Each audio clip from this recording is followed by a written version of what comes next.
अस्सलामुअलैकुम वरहमतुल्लाहि वबरकातुहू। Overseas Pakistani plot ख़रीदते हुए अक्सर दो गलतियां करते हैं। वो क्या करते हैं, प्लाट या तो बीवी के थ्रू ख़रीद रहे होते हैं पाकिस्तान में, या वालिद के ज़रिए से, या भाई के ज़रिए से, या किसी साले बहनोई या दोस्त के ज़रिए से।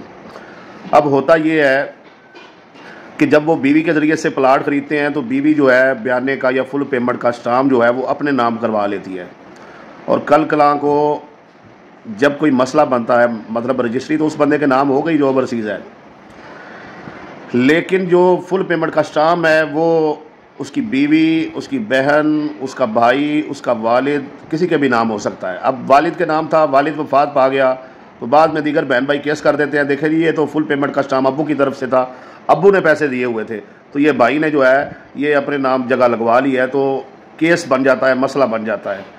तो क्या करना है, आप जब मुल्क से बाहर आएँ तो आपने बयाने का स्टाम्प भी अपनी तरफ से करना है, फुल पेमेंट का स्टाम्प भी अपनी तरफ से करना है, रजिस्ट्री भी अपने नाम पे करवानी है, बिजली गैस पानी का मीटर भी अपने नाम पे लगवाना है। अब एक भाई सवाल कर रहे थे कि जी जब वो तहसीलदार पूछेगा भी ख़रीदार कौन है, तो मैं तो उधर नहीं हूँगा, तो कैसे मसला हल होगा। मोहतरम भाई, जब आपने रजिस्ट्री तैयार करवानी है तो आपने स्टाम्प फरोश को बता देना है। ख़रीदार का मौका पर होना ज़रूरी नहीं है, कोई बंदा आपकी तरफ से बतौर आपका वकील पेश हो जाएगा, बाज़रिया रजिस्ट्री इसे बोलते हैं।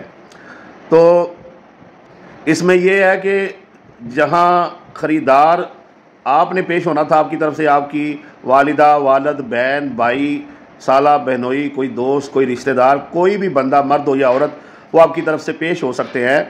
और जब वो बाज़रिया पड़ जाएगा तो साइन उसके होंगे, जगह आपके नाम होगी, अंगूठा जो है वो उसका लगेगा, जगह आपके नाम होगी, पेश वो होगा, जगह आपके नाम होगी। ये चीज़ें चेक कैसे होंगी कि आपके नाम हो रही हैं, ये चीज़ें रजिस्ट्री की अबारत से चेक होंगी।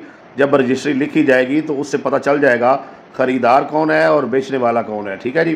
तो वो पूरा एक मुआहदा होता है, वहाँ से सारी चीज़ें चेक हो जाती हैं, तो बाज़रिया रजिस्ट्री हो सकती है, ख़रीदार का मौका पर होना ज़रूरी नहीं है। एक छोटा बच्चा है, वो अभी 1 दिन का है, आप उसके नाम रजिस्ट्री करवा सकते हैं, आप वो तो नहीं आगे कहेगा जी मैंने ये जगह ख़रीदी है।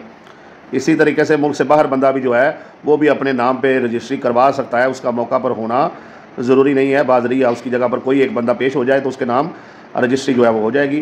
तो इसलिए ये दो चीज़ें आपने ख्याल रखनी है, आपकी गैर मौजूदगी में भी आपके नाम जगह हो सकती है, और दूसरा बयाना और फुल पेमेंट का स्टाम्प आपने किसी अजीज़, किसी रिश्तेदार, किसी दोस्त, वालिदा, वालिद, किसी के नाम पे नहीं करना, आपने अपने नाम पे करवाना है, ताकि कल कलां को आपके लिए या आपकी वफ़ात के बाद आपके बीवी बच्चों के लिए उस प्रॉपर्टी का कोई मसला ना बढ़े।